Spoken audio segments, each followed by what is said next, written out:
It was on the ground in front of me. The other two girls had arrived before me, and one was hysterical, Tanya, and the other girl had fainted.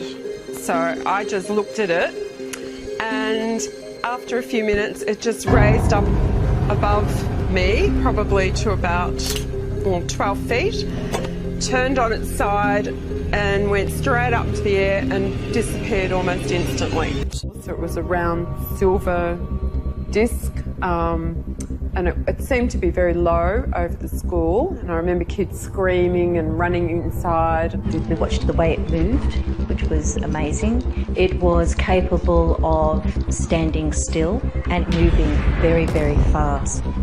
And we ran towards where it was coming down. I lost sight of Tanya. She was in front of... We looked up and we just saw this saucer type thing taking off, and it seemed to turn side on and just disappear into thin air. I see Andrew Greenwood, the science teacher, coming towards me, and he said, "Did you see it? Did you see it?"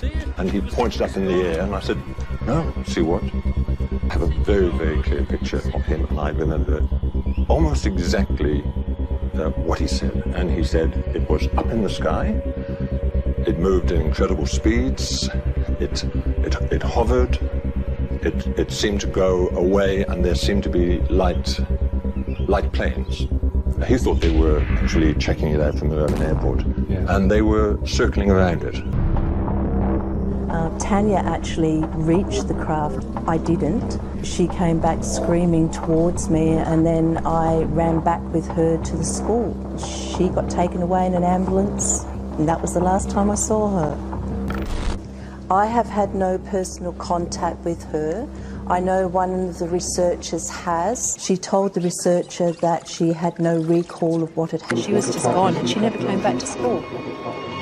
I was prepped to tell the students that what they'd seen didn't exist. I was near the gate and the police had arrived.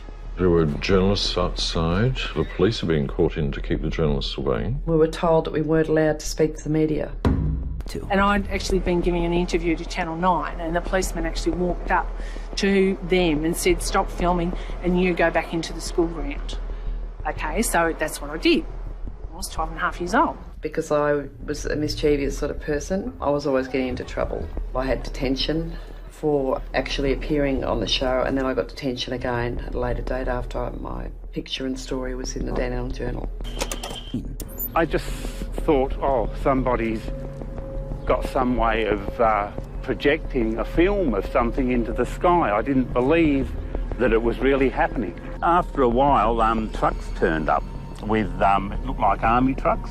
There would have been about 20 guys got out. We can only look every so often as this tractor came around. He was on guard duty. This was a farmer who's decided to help out. They started kicking violently at the ground. The two officers decide then time to... And it did land, because when we got there was a great big round patch of like flattened sort of yellow, and the grass was all flattened in a swirly sort of a pattern.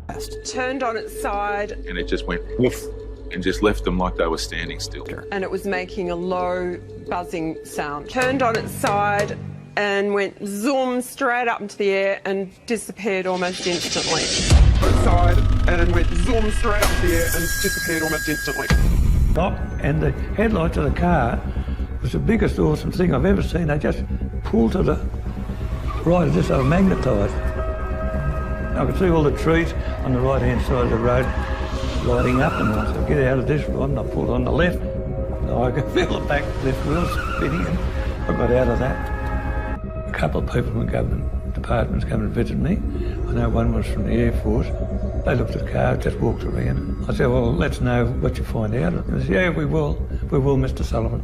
Never heard any more about it. There was the Air Force of the Army, a whole group of them there, stopping us from going through into the paddock. Don't come near this in this area, and we just headed off back home. And they had some sort of instrument which at the time I thought looked like Geiger counters. The strong memory I've got is what happened after that. And about a week later, I decided to go back again to have another look. As soon as we got down to where the paddock started, all the grass had been cut,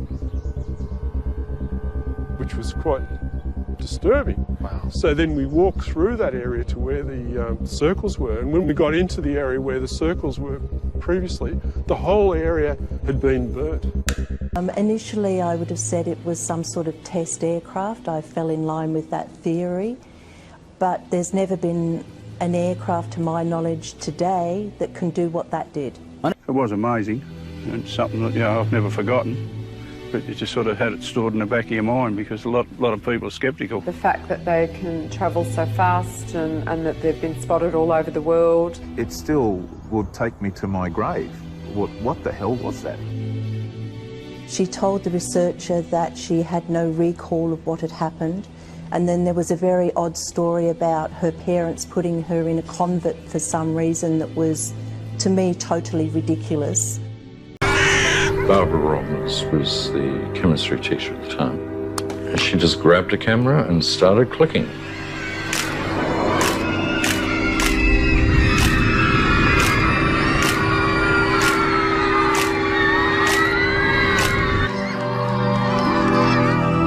I was walking back from the West End. There was a confrontation between Mr. Sambleby, Barbara Robbins, and a man I'd never seen before. I thought it was a police uniform, but it was just dark blue. It was demanded that she hand over not the film, but the entire camera. Well, I saw the spaceship. I didn't see the man. The spaceship, it looked a cigar shape with a dome on it. And it had a yellowy, orange to red light on the top of it. How clearly did you see it? Well, I couldn't see its face because it was too far away. Oh, you say you saw a man as well, did you? Yes. And what about him? Well, he was too far away to be seen as well. My friend Philip here was trying to find a way over the stream, and I was looking at the bushes up the top of the trees. And then suddenly this silver cigar-shaped object seemed to pop up from behind the bushes and trying to take off. Then it disappeared again. Are you sure it wasn't perhaps just a helicopter or an aircraft from the airfield near here? A helicopter could land there, but that's private property over there. And if they landed there, they could be prosecuted. And with an aircraft, the only thing that could get in there was a Harrier. Were you frightened at the time? Yes. Why? Well, I thought there would be a whole arm inside there or something. De la nave salieron 3 seres. Eran altos, más altos que la gente normal. Llevaban una especie de gorros, gabardinas azules y botas altas, del mismo color que la nave. Anduvieron por este lugar durante unos minutos. Más tarde entraron dentro de la bola. La nave comenzó a elevarse lentamente y desapareció. Salieron de la nave. Yo me quedé inmóvil, como paralizado. Estábamos todos muy asustados. 2 de los seres salieron de la nave y observaron el lugar. Después de 5 minutos se fueron. Cuando desaparecieron, me mareé. La cabeza me dolía y me daba vueltas. It was silver and the ring around it was red. Was red. Did light come from the whole thing, or? There are lights around here. Lights along the edge there. How many of the strange beings did you see? I saw one over here. They had eyes like that, and they were kind of just like looking at us. They were like kind of astonished at what we were. I felt scared. It felt scary? What was scary about it? Oh, I felt scared because I've never seen such a person like that before. Fungi, what do you imagine is his reason for visiting Earth? I think it's about something that's going to happen. Something that's going to happen? Yes. What I thought was maybe the world's going to end. Maybe they're telling us the world's going to end. I think they want people to know that we're actually making harm on this world and we mustn't get too technologized. How did that get communicated to you? I don't really know, but it just popped up in my head. Pollution? Yes. He never said anything. It's just that the face is the eyes. They looked horrible.